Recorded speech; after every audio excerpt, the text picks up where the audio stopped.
স্বাগত দীপ্ত বাণিজ্য সংবাদের সাথে আছে আমি ইশরাত সুমা।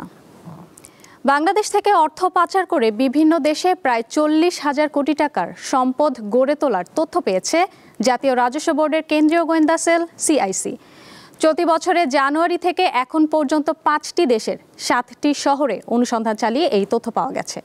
বিষয়টি প্রধান উপদেষ্টা অধ্যাপক মোহাম্মদ ইউনুসকে জানিয়েছেন সিআইসির মহাপরিচালক আহসান হাবিব।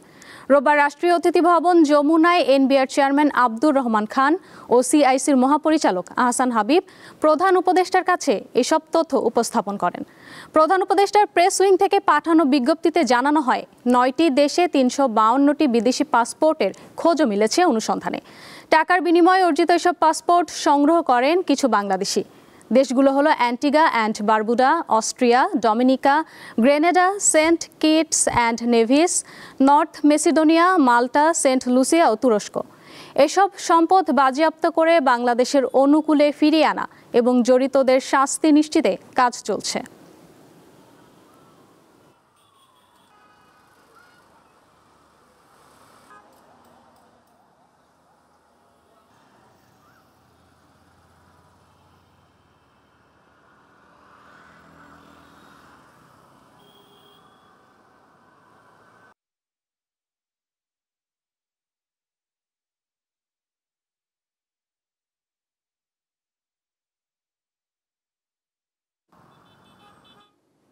দেশের প্রধান পুঁজিবাজার ঢাকা স্টক এক্সচেঞ্জ ডিএসইতে সপ্তাহে দ্বিতীয় কার্যদিবসে এখন পর্যন্ত মূল্যসূচকের উত্থানের মধ্যে দিয়ে চলছে লেনদেন। বেড়েছে বেশিরভাগ কোম্পানির শেয়ার দর। এ বিষয়ে জানাতে আমাদের সঙ্গে যুক্ত আছেন সহকর্মী শাহরিয়ার ইমন। ইমন, আজ আমরা দেখতে পাচ্ছি যে ঢাকার শেয়ার বাজারের বেশ চাঙ্গা ভাব রয়েছে এবং লেনদেনও কিন্তু আজ 800 কোটির উপরে উঠেছে। তো এই চাঙ্গা ভাবের কারণ কি এবং বিনিয়োগকারীরা কি বলছেন, বাজারের সার্বিক পরিস্থিতি আমাদের জানান।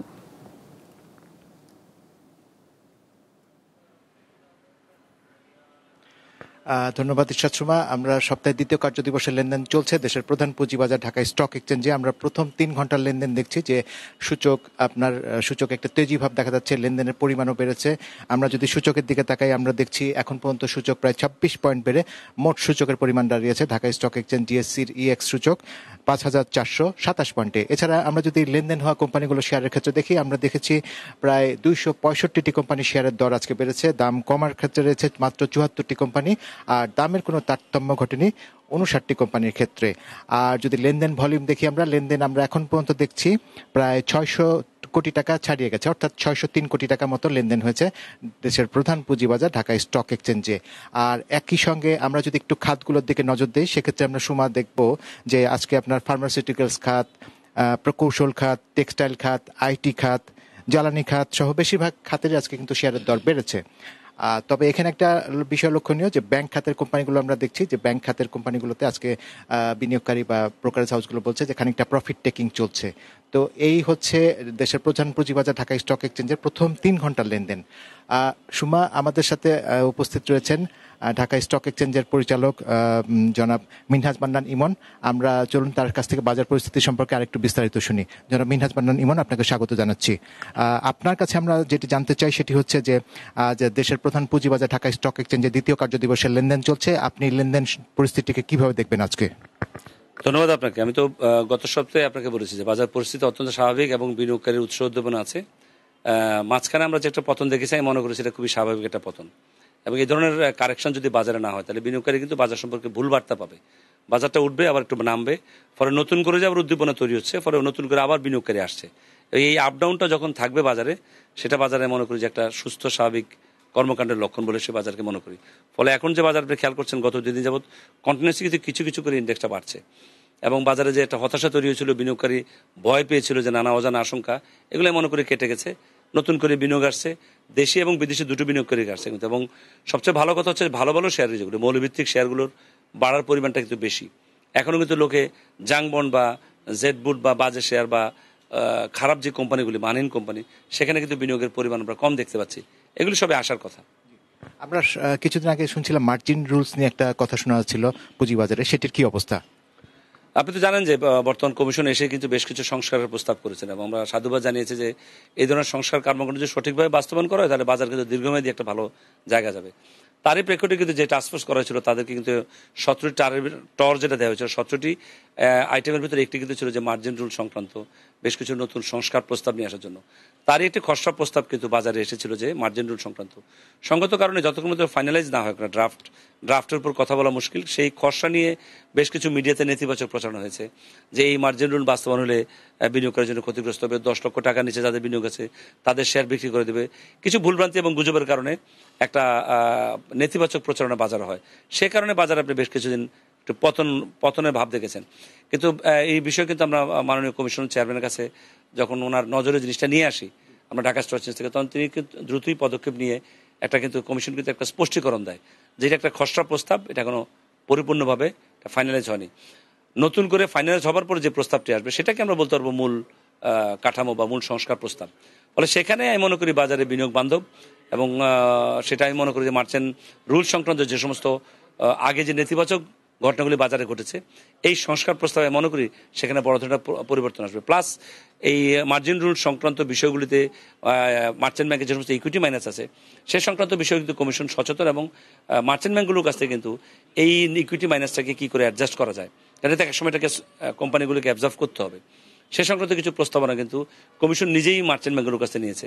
এবং মার্চেন্ট ব্যাংকগুলিও কিন্তু একটা 5 বছরের একটা স্কিম কিন্তু কমিশনের কাছে জমা দিয়েছে যে আমরা আস্তে আস্তে 5 বছরের মধ্যেই ইকুইটি যে মাইনাসটা আছে ঋণাত্মক যেটা ইকুইটি বলি সেটা আমরা আজকে মূল কোম্পানির মধ্যে অ্যাবজর্ভ করে নিব।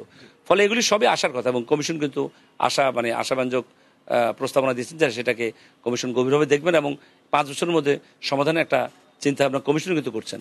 ফলে এগুলি বাস্তবায়ন হলে এই যে দীর্ঘদিনের যে পুঞ্জীভূত ইকুইটি মাইনাস একটা আমরা যে ঋণাত্মক পুঁজির কথা বলি যে ক্যাপিটাল মার্কেটে বিভিন্ন ইকুইটি মাইনাস আছে হাজার কোটি টাকার যে ইকুইটি মাইনাস যে একটা জঞ্জাল শেয়ার বাজারে ছিল, এটা থেকে আমি মনে করি বাজার মুক্তি পাবে। জনাব মিনহাজ পান্না নিমন, আপনাকে অসংখ্য ধন্যবাদ আমাদের এতক্ষণ সময় দেওয়ার জন্য। ইশরাত সুমা, আসলে যেমনটি শুনছিলেন পুঁজিবাজারে আমরা প্রথম 3 ঘন্টার লেনদেন পরিস্থিতি দেখছি দেশের প্রধান পুঁজিবাজার ঢাকা স্টক এক্সচেঞ্জে। আমরা এখনো দেখছি চাঙ্গা ভাবের মধ্যে দিয়ে লেনদেন চলছে। আমরা আপনাকে আগে জানিয়েছিলাম 600 কোটি টাকার উপর কিন্তু লেনদেন ইতিমধ্যেই হয়ে গেছে ঢাকার পুঁজিবাজারে, যদিও গতকাল আমরা দেখেছিলাম লেনদেন হয়েছিল মাত্র 801 কোটি টাকা। সেক্ষেত্রে আমরা আরো 1.5 ঘন্টা লেনদেন রয়েছে, সুতরাং 1.5 ঘন্টা পরে আমরা বুঝতে পারবো যে আজকের লেনদেন পরিস্থিতি কোথায় গিয়ে থাকে। তো ইশরাত সুমা, এখন পর্যন্ত আমার হাতে এতটুকু ছিল দেশের প্রধান পুঁজিবাজার ঢাকা স্টক এক্সচেঞ্জে।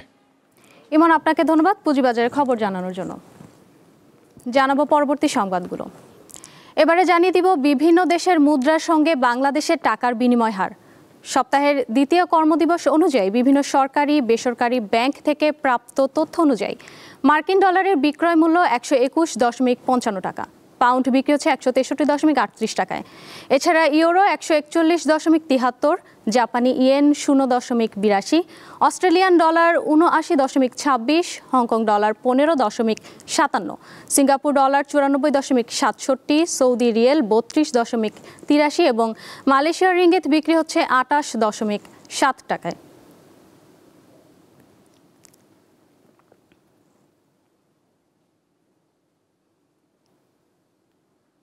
আন্তর্জাতিক বাজারে অপরিশোধিত জ্বালানি তেলের দাম আজও প্রায় অপরিবর্তিত রয়েছে। আগস্টের অর্ধেক পার করেও দাম $70 নিচে অবস্থান করছে।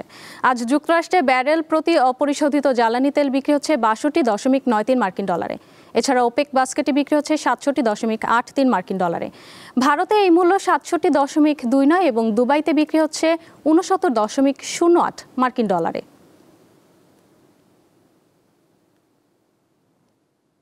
গ্রাহকের ডিজিটাল লেনদেনে আরও স্বাচ্ছন্দ্য ও সক্ষমতা বাড়াতে ট্রাস্ট ব্যাংক এবং বিকাশ চুক্তি সই করেছে।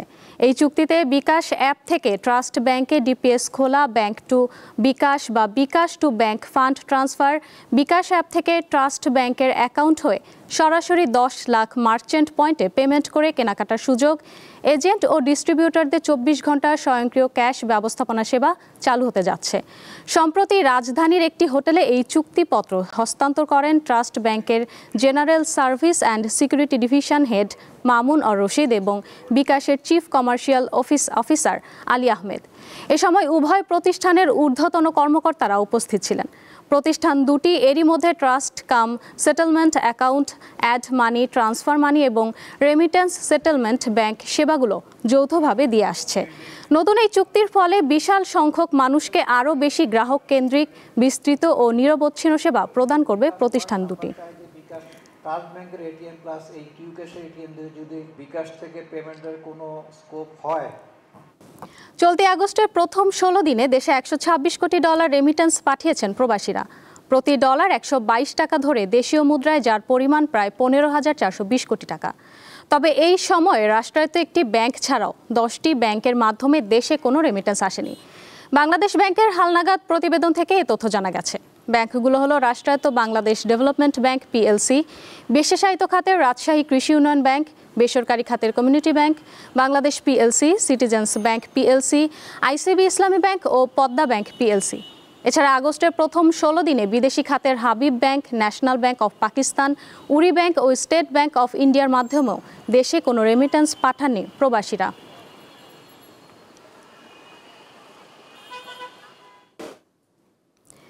আন্দোলনের মুখে সিরাজগঞ্জের রবীন্দ্র বিশ্ববিদ্যালয়ের স্থায়ী ক্যাম্পাস নির্মাণ প্রকল্প অনুমোদন করেছে সরকার। রবিবার একনেকে এই প্রকল্প অনুমোদন দেয়া হলেও আগে পরিবেশ অধিদপ্তরের ছাড়পত্র নিতে বলা হয়েছে। এজন্য সময় দেওয়া হয়েছে 2 মাস। 2018 সালে ক্লাস শুরু হওয়ার পর এখন রবীন্দ্র বিশ্ববিদ্যালয়ের শিক্ষার্থীর সংখ্যা 1200। সিরাজগঞ্জের শাহজাদপুরে বিশ্ববিদ্যালয়টির কার্যক্রম চলছে ভাড়া বাসায়। স্থায়ী ক্যাম্পাস নির্মাণের দাবিতে বেশ কিছুদিন ধরে আন্দোলন করছে শিক্ষার্থী, শিক্ষক ও কর্মকর্তা কর্মচারীরা। এমন পরিস্থিতিতে রবিবার জাতীয় অর্থনৈতিক পরিষদের নির্বাহী কমিটি একনেক সভায় 519 কোটি টাকা ব্যয়ে রবীন্দ্র বিশ্ববিদ্যালয়ের স্থায়ী ক্যাম্পাস নির্মাণ প্রকল্প অনুমোদন দেয়া হয়। তবে বিশ্ববিদ্যালয় কর্তৃপক্ষের নির্বাচন করা জমিতে স্থায়ী ক্যাম্পাস নির্মাণে পরিবেশের ছাড়পত্র নিতে হবে। আমরা মনে করেছিলাম যে এগুলো একটু আগের বিশ্ববিদ্যালয়ে শিক্ষাক্রম চালু হয়েছে এবং